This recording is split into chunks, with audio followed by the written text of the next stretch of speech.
Hi friends, welcome to my channel. ఈరోజు మా topic వచ్చేసి శాంసంగ్ ఫ్రిడ్జ్ 19C అంటే ఎర్ర కోడ్. దీని గురించి మీకు ఎక్స్ప్లెయిన్ చేస్తాను, చూడండి ఒకసారి. ఇది 19C దగ్గర ఫ్రిడ్జ్ ఆన్ చేయక 19C దగ్గర బ్లింక్ అయితే చూడండి ఒకసారి. దీన్ని ఫ్రిడ్జ్ ఆన్ చేయగానే మీకు ఇక్కడ అన్ని లైట్లు బ్లింక్ అవ్వకుండా ఓన్లీ ఇక్కడ 19C దగ్గర బ్లింక్ అవుతుంది చూడండి. మిగతా ఏ బటన్స్ కూడా ఇక్కడ పనిచేయట్లేదు. రీస్టార్ట్ కొట్టినా కూడా ఆన్ అవ్వట్లేదు. ఈ ప్రాబ్లం ఏమిటి అని తెలుసుకోవాలంటే ఫుల్ వీడియో చూడండి, మీకు అర్థమైపోయింది. ఎక్కడ కూడా స్కిప్ చేయబాగండి. స్కిప్ చేస్తే ఏంటంటే మనకు ఏం చేస్తున్నా కూడా సరిగ్గా డీటెయిల్ ఇన్ఫర్మేషన్ ఉండదు. వీడియో కంప్లీట్గా ఫుల్గా చూడండి, ఎక్కడ స్కిప్ చేయబాకండి. ఇది 19C అంటే మనకు ఫీజర్ డక్ అని చూసారా? ఇది ఫీజర్ డక్ లోపల సెన్సార్ ఉంటుంది, అంటే దాన్ని రూమ్ సెన్సార్ అంటారు. ఆ రూమ్ సెన్సార్ ఫెయిల్డ్ అయిపోతే దాని 19C ఎర్ర కోడ్ పడిద్ది. దీనికి ఎలా సొల్యూషన్ చూపిస్తాను చూడండి ఒకసారి. మీకు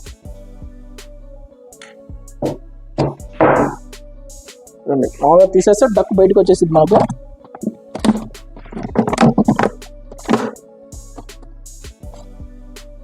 ఫ్యాన్ మోటార్ది సెన్సార్ది జాకు బయటికి తీసేస్తే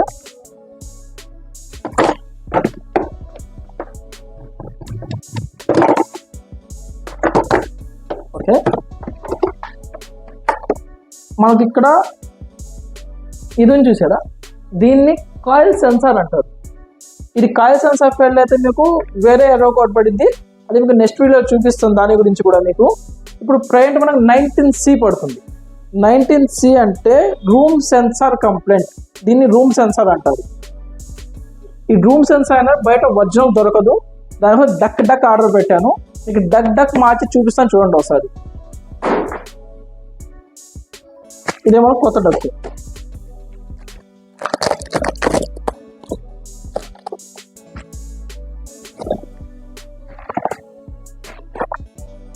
మనకు స్పేర్ పార్ట్లన్నీ కంపెనీ నుంచి తెప్పించుకోండి. చాలా వరకు దేని ఒరిజినల్ పార్ట్స్ వస్తాయి, బయట ఏవి కూడా ఒరిజినల్ దొరకవు. చాలా మంది ఆన్లైన్ అంటారు. దాని గురించి డీటెయిల్ ఒక వీడియో చేస్తాను, మీకు చూడండి ఒకసారి దాని గురించి కూడా. ఇది వచ్చి ఫ్యాన్ మోటార్ జాక్. ఇది వచ్చేసి మనకు రూమ్ సెన్సార్ జాక్. ఇది ఏమో రెండో ఫ్యాన్ మోటార్ జాక్.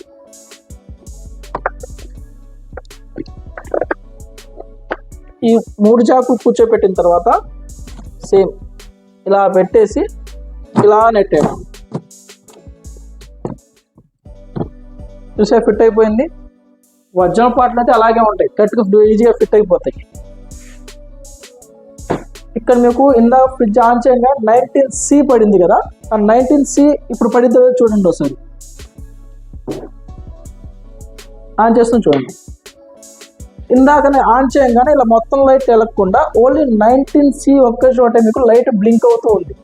మీకు యాక్చువల్గా వీడియోలో చూస్తే బ్లింక్ అయినట్టే కనిపిస్తాయి రెండు బల్బ్స్ కూడా, కానీ బ్లింక్ అవ్వడం స్టాండర్డ్ మోడ్లో ఉన్నాయి.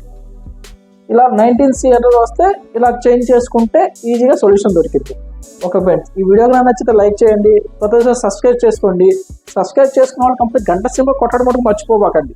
ఎందుకంటే నా మిగతా వీడియోస్ కూడా మీకు ప్రమోట్ అవుతూ ఉంటాయి గంట సింబల్ కొడితే. నెక్స్ట్ వీడియో గురించి కూడా ప్లాన్ చేశాను. నెక్స్ట్ వీడియో ఏంటంటే మనకు ఇది 3-in-1 ఫ్రిడ్జ్, ఇది 5-in-1 ఫ్రిడ్జ్. ఈ 5-in-1కి 3-in-1కి మనకు తేడా ఏమిటి అనే దాని గురించి డీటెయిల్గా ఎక్స్ప్లెయిన్ చేస్తాను చూడండి. మీకు కంపస్ట్ దగ్గర ఎలా తేడా ఉండిద్ది, లోపల ఎలా తేడా ఉండిద్ది, ఈ ఆప్షన్స్లో ఏం తేడా ఉండిద్ది అనేది మీకు ఈ వీడియో కూడా పెడతాను, చూడండి ఒకసారి. ఓకే ఫ్రెండ్స్, ఈ వీడియో నచ్చితే లైక్ చేయండి, కొత్తగా సబ్స్క్రైబ్ చేసుకోండి. డౌట్స్ ఉన్నా కూడా కామెంట్ సెక్షన్లో పెట్టండి, మీరు కంపల్సరీ దానికి సొల్యూషన్ ఇస్తాను. మీకు ఎల్జీలో కానీ శాంసంగ్లో కానీ ఎటువంటి ఎర్ర కోడ్స్ గురించి తెలుసుకోవాలన్నా కూడా కామెంట్ సెక్షన్లో పెట్టండి. ప్రతి ఒక్క ఎర్ర కోడ్ గురించి ప్రతి ఒక్క వీడియో మీకు డీటెయిల్గా ఇన్ఫర్మేషన్ ఇస్తాను. ఓకే ఫ్రెండ్స్, లైక్ చేయండి, కొత్తగా సబ్స్క్రైబ్ చేసుకోండి. నెక్స్ట్ వీడియో అన్ని కదా, కీప్ వాచింగ్.